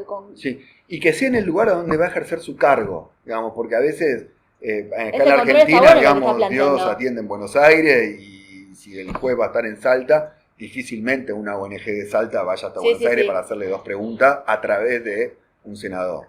No, acá lo que importa es que la persona empiece a rendir cuenta incluso antes de empezar a funcionar. O sea, que lo conozcan, que se sepa quién es, que se sepa cómo piensa, cómo trabaja y qué credenciales tiene para estar en un cargo tan importante.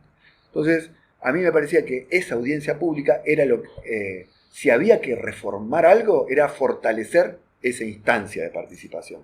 Cuando fue el primer concurso, digamos, de fiscales y defensores, que a mí me tocó estar en la parte que en realidad estuvo gestionado por las propias autoridades, por el MPA, pero implementado por el Ministerio de Justicia y Derechos Humanos, digamos, nosotros...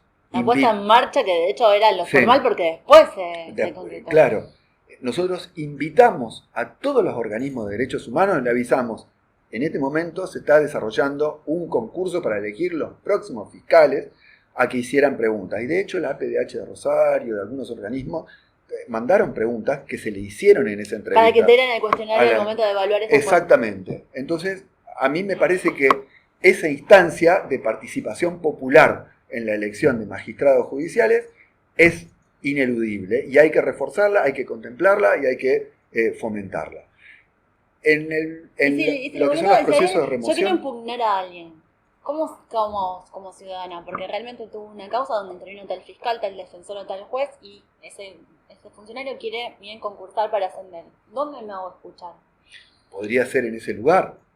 O ¿cierto? sea, no solamente para hacer preguntas, sino también para Sí, dar siempre y cuenta. cuando no constituya, digamos, lo que uno está señalando, una causal de una infracción que podría dar lugar a un Ujú. jury, digamos, es cierto, obviamente que ahí ya esos canales ya están Sí, previstos, ¿no? Sí.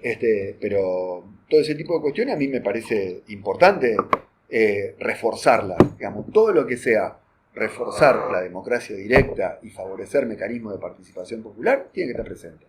Y eso existía, y también con todo este proceso de devaluación de lo que fue el mecanismo de selección de funcionarios judiciales, un poco se ha perdido. Pero a mí me parece que eso hay que recuperarlo y hay que reforzarlo, hay que invitar a la ciudadanía a que participe. De hecho, hay un constitucionalista muy famoso, que bueno, yo le aprecio mucho, del doctor Alfonso Santiago, que cuando enseña, cuando se fue a la magistratura, dice que la experiencia mundial es que un 80% tiene que ser en la evaluación técnica, jurídica, según la trayectoria, y el 20% restante en cuanto a esa discrecionalidad que se puede llegar a tener con la entrevista. Y hoy vemos que a lo mejor con la legislación que se dio dentro de lo que fue el gobierno en que vos participaste, se apuntó justamente a ampliar esa parte técnica y que se retrotrajo. Entonces la parte discrecional es la que No, estaba en la parte en que yo estaba, en que yo estuve, esa instancia de control popular estaba. No, pero además Y nosotros la reforzamos, ¿no es cierto? Nosotros invitábamos achicaron lo discrecional. Totalmente. Y ahora lo que se generó es que se amplíe mucho más lo discrecional. Sí, de todos modos, yo no soy tan crítico de eso porque lo que entiendo es que lo importante de un funcionario es que tenga legitimidad. E indudablemente la legitimidad también surge de esta conformidad política que se da en el momento cero de su presentación, ¿cierto? Pero, bueno, a mí me parece que hoy por hoy, en esta clase de audiencias públicas, bueno, son muy positivas en términos de democracia directa. ¿Se te ocurre la y de incorporación participación popular. de algún otro control más, órgano de control más en la provincia? Digo, no sé, Tribunal de Cuentas mucho mejor o no. Yo creo que sí hay que afinar el lápiz en lo que es el trabajo de los órganos de control, por ejemplo, hacer más efectivo el trabajo del Tribunal de Cuentas, etc. Creo que hay que constitucionalizar el Consejo de la Magistratura y la figura del defensor del pueblo, pero yo también creo que junto con todo eso lo que hay que hacer es una evaluación crítica del funcionamiento que han tenido en nuestro país estos órganos. Claro, no reproducir lo que Exactamente, ¿no es cierto? No reproducir lo que sucede a nivel nacional e incluso verificar qué pasó a nivel provincial, por ejemplo, con la Defensoría del Pueblo. Digamos, cuál fue el grado de efectividad en la defensa de derechos que se ha tenido. No, ¿y qué legitimación procesal se le va a dar el día de mañana?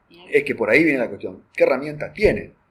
Digamos, porque a lo mejor son órganos quizás un poco deslucidos en su imagen, porque no han tenido grandes intervenciones en pro de los derechos de la persona. Y eso a lo mejor no se debe definir mejor la competencia. a las condiciones del candidato o a la ideología del candidato ni nada por el estilo, sino que se debe a lo mejor a falta de herramientas procesales.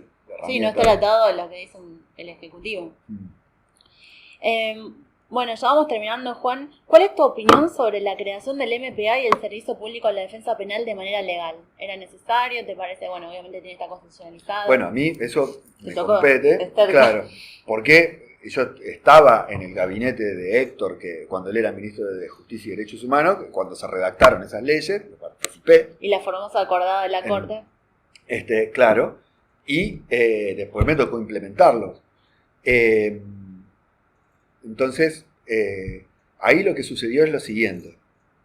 Yo creo que hoy por hoy una figura que no tendría mucho sentido en la configuración institucional actual en la provincia es la del procurador, ¿cierto? Creo que hay que darle todas esas facultades al fiscal general, y lo que tiene que ver con el manejo del Ministerio Público y lo que es la defensa civil, pasárselo al Servicio Público Provincial de la Defensa. Creo que hay que tender a eso. Digamos. Lo que pasa es que no se podía prescindir del procurador por dos razones. Una político-coyuntural, porque en ese momento el procurador era un gran enemigo de la reforma procesal. Digamos, era quizás el más activo militante institucional contra la reforma procesal penal. Y en segundo lugar, porque tiene un reconocimiento constitucional la figura del procurador. Además, el procurador integra la Corte. Claro, sí, hoy por hoy. ¿Cierto? Pero ¿qué pasaba? Colgarle al procurador, a las fiscalías y a la defensa, como sucedía antes, era algo que estaba hecho por ley. Entonces, ¿cuál fue la estrategia que se utilizó? Se hizo una ley de fiscales y una ley de defensores distinta y se pusieron diferentes cabezas, se los descolgó del procurador. ¿Cierto? Se le sacaron competencias. Exactamente. Competencias que estaban atribuidas por ley, no por la Constitución. La Constitución decía que tenía que existir, pero no decía para qué. Se presuponía que era para lo que estaba.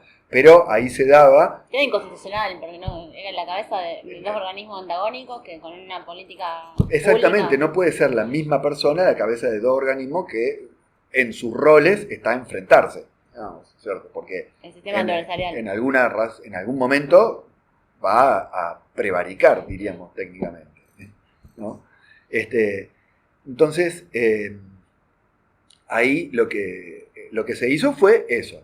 Yo creo que lo que hay que hacer ahora es, y me parece que este sistema así funciona, es eficaz y es compatible, lo que me parece que hay que hacer es consolidándolo, dándole un reconocimiento constitucional. Es decir, sacando la figura del procurador de la Corte y dándole reconocimiento institucional, constitucional a el MPA y al Servicio Público Provincial de la Defensa como dos órganos, digamos, si bien judiciales, que no tienen... Y si no, un defensor del pueblo con legitimación te puede llegar hasta la Corte. Bueno, eso tiene que ver con los órganos de control como la Defensoría del Pueblo. Y el fiscal de Estado por parte del Ejecutivo, o sea, como que esos serían los que podrían llegar a... Sí, en realidad yo lo que te estaba diciendo recién era todo desde la óptica de lo que es la figura del MPA y la defensa pública. Me parece que el MPA se viene constituyendo bien, digamos, uno de los logros de la gestión Baclini fue haberle dado una fuerza económica, institucional, que no tenía el MPA, así como te digo, las buenas. Te digo las buenas.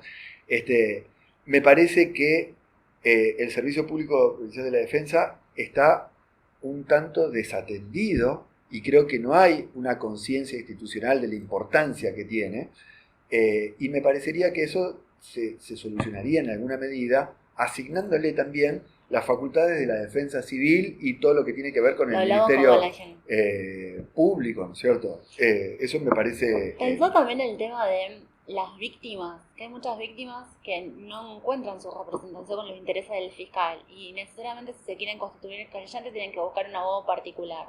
¿Tendría que brindarse desde el Estado un patrocinio letrado, una defensa? Sí, pero eso está previsto legalmente. Y entiendo que no tiene por qué haber reconocimiento constitucional en esto. Sí me parece que está previsto legalmente y me parece que está bien previsto legalmente. Obviamente, como en muchas cosas en países del tercer mundo como el nuestro, le faltan recursos y recorrido institucional. Pero el propio... ¿Dentro de la defensa? No, el propio Código Procesal Penal dice que cuando la acción se autonomiza del fiscal, porque por ejemplo la fiscal ha ejercitado un principio de oportunidad y la víctima quiere seguir persiguiendo penalmente, se transforma la acción pública en un delito de acción privada y para asegurar que esa víctima esté convenientemente asesorada y representada, se crean los centros, la Oficina de Asistencia a la Víctima, dice el Código, que funcionan en la órbita de los centros de asistencia judicial. Dentro del Ejecutivo, dentro eso del existe, Ejecutivo. Exactamente. Lo que creo es que hay que reforzar estos Pero vos seguís insistiendo de que seas dentro del Ejecutivo. Sí, porque... ¿O dentro de la Defensoría? No, porque la Defensoría podría, al tener un órgano que está como querellante, o al menos no como querellante, pero representando una hipótesis acusatoria o acompañando a una víctima, podría quedar en una situación de prevaricato funcional, porque la defensa también tiene que organizar... Claro, lo hablamos con Valentina y yo digo que podía darse dentro de lo que es la defensa, pero está bueno lo que vos decís que puede ser dentro del Ejecutivo, de hecho hoy existe. Hoy existe dentro del Ejecutivo, lo que creo que hay que hacer es más, los centros de asistencia judicial han llevado adelante algunas acciones emblemáticas, Sí. sobre todo en el norte, en relación a casos de trata de personas y casos de abusos sexuales. Entonces, Pero el centro de asistencia judicial, ¿no te parece que tendría que tener como, no sé, salirse de la órbita del Ejecutivo? no, O tener como una propia administración, o ser como un órgano bien Autárquico. exactamente, con autonomía funcional y administrativa, no, ¿por qué? que sea concursado, porque sería bueno, porque es Que importante. sea concursado me parece importante, digamos, me parece que el concurso es un examen de idoneidad, que es lo que tiene que tener cualquier funcionario, y en ese sentido me parece importante que esté. Pero yo no veo mal que esté en la órbita del Poder Ejecutivo. El único inconveniente... A lo mejor deslindarlo para que no siga a lo mejor una política que a lo mejor hay un gobernador que no tiene interés de brindarle recursos a las víctimas. Bueno, de hecho los últimos dos gobernadores no han abonado mucho a lo que son los centros de asistencia judicial, al reforzamiento de esta institución. Pero bueno, sucede con muchas instituciones digamos, gubernamentales. A mí no me parece mal que esté ubicado en el Ejecutivo porque es un servicio que se presta. Me parece que al sacarlo dentro del MPA está previendo justamente las hipótesis de desacuerdos entre fiscales y víctimas. No creo conveniente ponerlo en la órbita de la defensa, porque justamente se puede dar esta situación de prevaricato funcional. Que sí se va a dar. ¿No es cierto?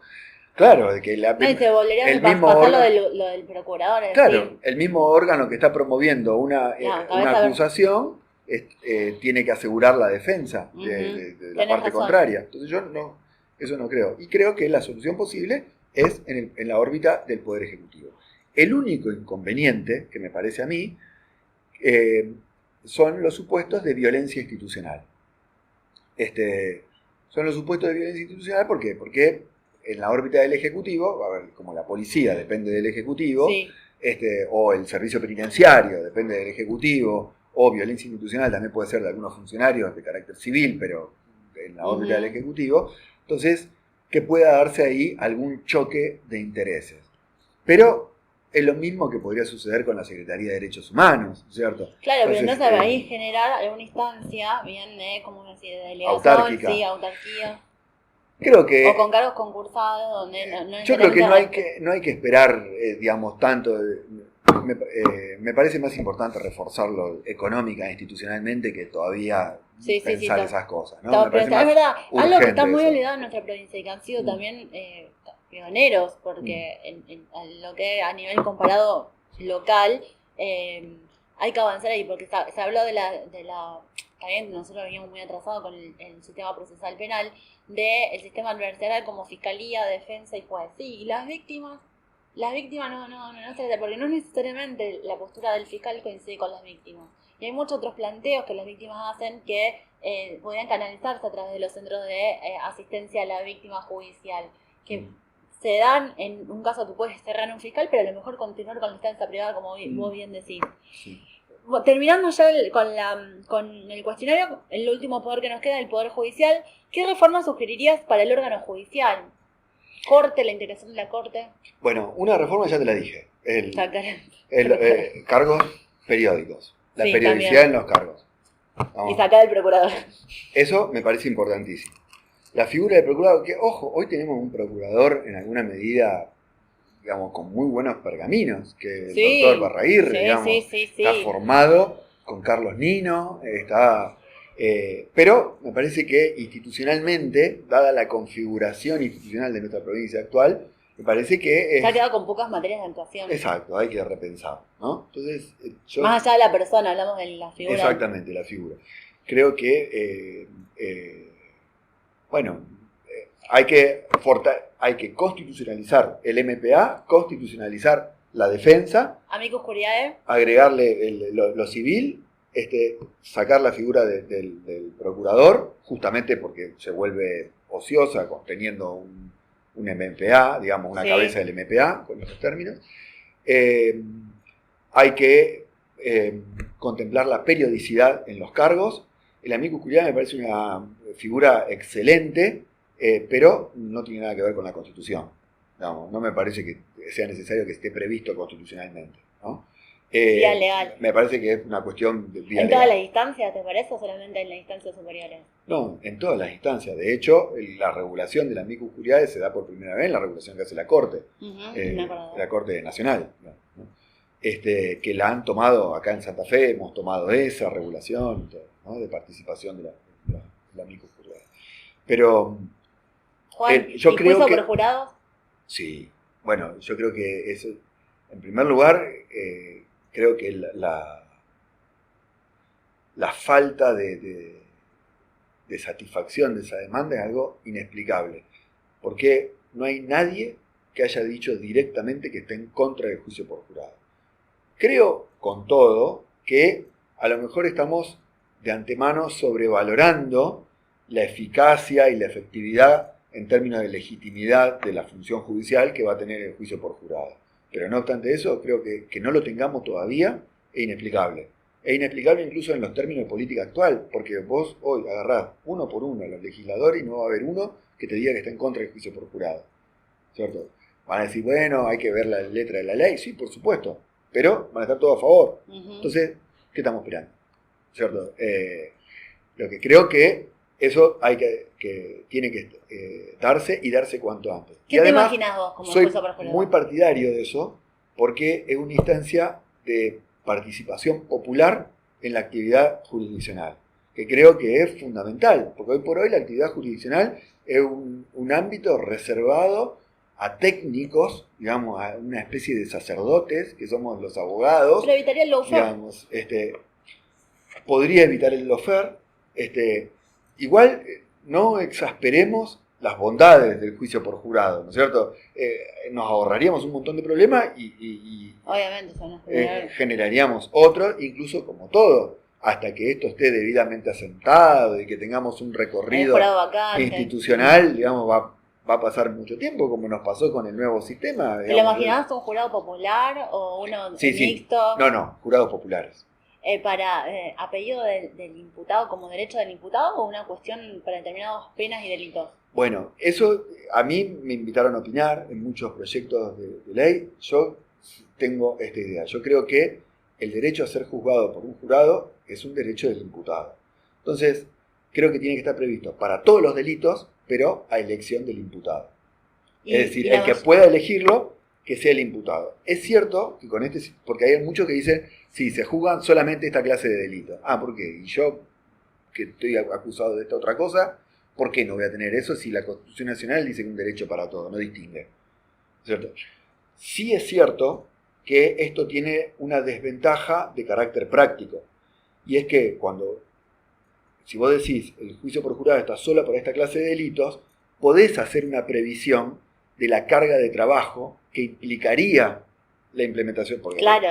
Porque vos sabés más o menos cuántos delitos de eso hay por año, cuántos juicios de eso hay por año. Realmente son los más graves. Las más graves. Entonces podés hacer este cálculo. En cambio, no podés saber cuándo un jurado va a decir, quiero ser un imputado. Se trata del ejercicio de un derecho. Sí, se trata del ejercicio de un derecho, pero también, bueno, hay que ver que si todos los imputados de repente dijeran, quiero ser juzgado por un jurado, a lo mejor es inviable de concretar esa garantía. Sería inviable de concretar la garantía por lo costoso que es convocar al jurado, asegurar la presencia. Pero yo creo que en primer lugar, es la forma constitucionalmente más eficaz. Preverlo como un derecho del imputado, que a lo mejor que lo puede ejercer o no ejercer. Que lo tendría que manifestar en determinada etapa procesal. A lo mejor desde la acusación ahí ya se sepa, o sea, que no lo puede decir a la audiencia preliminar sería el momento, que es en el momento en que... Como para tener una predicción. Sí, en que el Estado decide cómo se va a hacer el juicio y si es que es necesario hacerlo. Así como en la audiencia preliminar se decide si va a ser un juez unipersonal o un tribunal colegiado, lo mismo se podría decir, bueno, también que se decida si va a ser un jurado popular. ¿Y con unanimidad o mayoría calificada la decisión del jurado? Para mí, una decisión condenatoria tendría que ser por unanimidad. Porque ¿Integración de 12? Integración de 12. Porque la aparición de un voto negativo o una abstención, lo que indica en la conformación de la voluntad de ese cuerpo es una duda. Una duda. ¿Cierto? Así que Y la última pregunta, Juan, ¿estás de acuerdo con que se dé la creación de un tribunal constitucional provincial que tenga únicamente a cargo el control de constitucionalidad? ¿O que esté en manos de la Corte en su cabeza y en todos los jueces como control difuso? Creo que sería una reforma demasiado radical para nuestra cultura judicial. A mí esos sistemas de tribunales constitucionales concentrados me gustan, pero la verdad no sé si es necesario hacer un cambio tan abrupto, tan radicalizado, si se justifica. No, porque mucho se habla de sacarle funciones de gobierno a los ministros de la Corte, porque dicen, más que debatir, estamos siempre atendiendo a cuestiones domésticas del órgano judicial que a la propia función de... Bueno, pero eso se puede hacer sin porque me parece que el problema de crear un tribunal judicial va por otro lado, ¿cierto? Eso creo que sí es una cuestión que en materia del sistema penal se ha hecho con la creación de un órgano administrativo que es la Oficina de Gestión Judicial. Lo que se dijo es, los jueces están preparados para juzgar, teóricamente, ¿no? Pero están preparados para juzgar y es su trabajo, juzgar, punto. Sin embargo, el 60% del tiempo de trabajo de un juez en el viejo sistema pasaba por pedir resmas, gestionar la licencia de los empleados, y un montón de cuestiones de índole administrativa que no tienen nada que ver con la función jurisdiccional. Entonces, yo creo que lo que pasa es que también seamos francos, y hay una realidad subterránea que hay que reconocer en esto. Esa posibilidad de decidir licencias, traer su personal y todo eso, le da un poder a la persona que la detenta, inmediata, poder al que no quiere renunciar, ¿cierto? Bueno, no, el político que tiene una faceta de órgano de gobierno. Claro, entonces es un poder doméstico.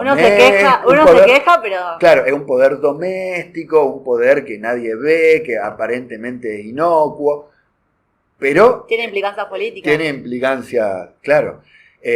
Yo soy un firme convencido de que los jueces tienen que juzgar y punto. Por otra parte, yo no tengo, como abogado, y los jueces son abogados, ninguna formación en administración de órganos, gestión. De eso sabe más un contador, un licenciado en administración de empresa, un ingeniero en sistemas. Digamos, tienen mucha más capacidad que lo que pueda tener un abogado, que no está dentro de su formación esos temas. Entonces, creo que hay que dividir tajantemente la función jurisdiccional, digamos, de decir el derecho, de estas cuestiones de índole administrativo, que hay que empezar a tomárselas seriamente, porque también convengamos que si uno no está formado para eso y está llamado en su trabajo para hacer otro trabajo, que es decir el derecho, y se pone a hacer esas cosas, no las va a hacer bien. Juan, ¿y cuántos integrantes tendría que tener la Corte? ¿Cuánto le imaginas? ¿Número par o impar? Bueno, por de pronto número impar, ¿no es cierto? Creo que ese es un principal problema que tenemos nosotros. Por de pronto el número impar. Digamos, es absurdo que tengamos una Corte de 6. Eso es absurdo. Después, si son 9, si son 7 o 5, 15, ¿cuál te gusta? si son 5, si son 7, ya es una cuestión. Yo prefiero que sean más, digamos, nosotros que sean 9, por ejemplo, o 7, digamos. 5 me parece, digamos, que son concentrar, digamos, demasiado.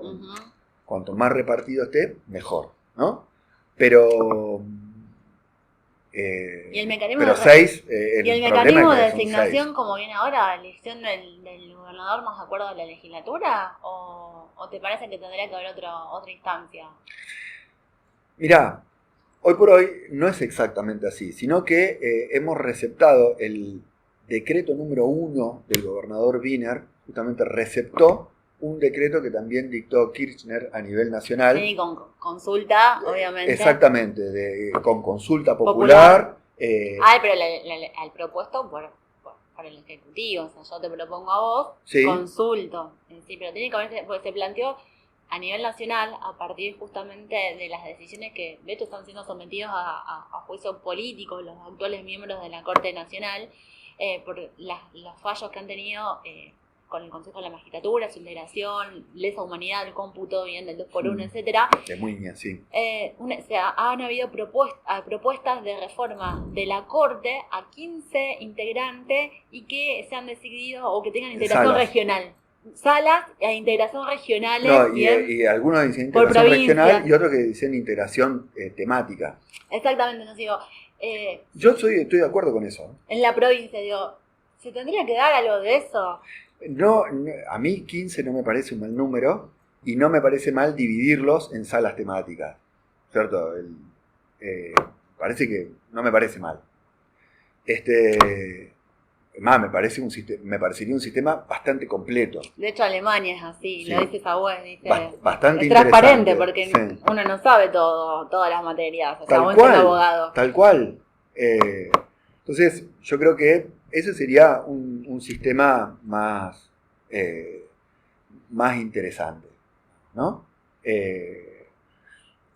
Ahora, ¿cómo se accede a los mecanismos de decisión? A mí no me parece mal este decreto de Kirchner, traído acá en la provincia por Wiener. Uh-huh. Digamos, me parece que sí tiene que ser esa persona, digamos, sometida al escrutinio popular, digamos, como realmente aspira el decreto, y como se ha hecho con algunos miembros de la Corte Nacional, como se hizo con Zaffaroni, por ejemplo, uh-huh. Digamos, que se le escarbó en toda su vida. Digamos, ¿cierto? Bueno, no me parece mal esa forma. ¿Y que la integración de la Corte tiene que haber paridad?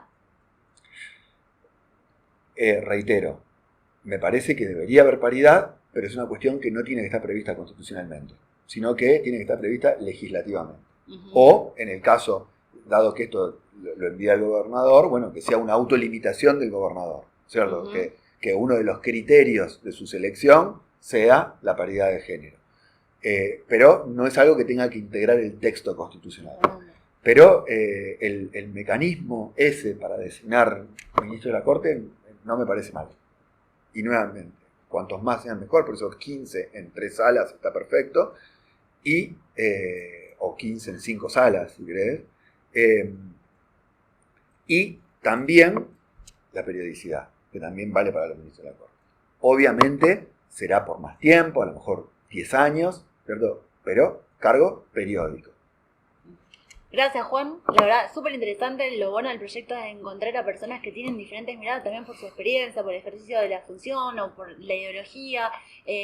Cada uno nos aporta algo nuevo, así que de tu parte nos ha aportado un montón, no solo de la experiencia, sino también de lo que vos pensás, porque lo ves en la realidad hoy en día. Así que bueno, no sé si querés dejarle un comentario más a los alumnos, a los estudiantes, a los que van a ver. No, a ver, a los que nos gusta el derecho nos encanta discutir estos temas, así que yo te agradezco a vos, digamos, que me hayas invitado, digamos, a esta charla. Hubo persecución fiscal sí, hacia vos.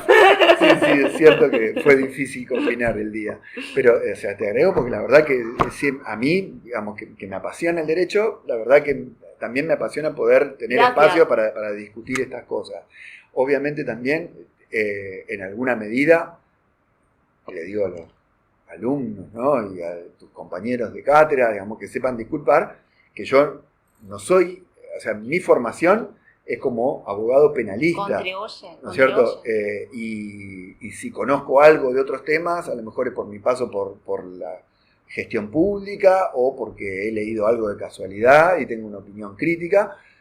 No esquivaste ninguna pregunta y donde tuviste que poner firme, lo fuiste y eso se agradece un montón, no fuiste políticamente correcto.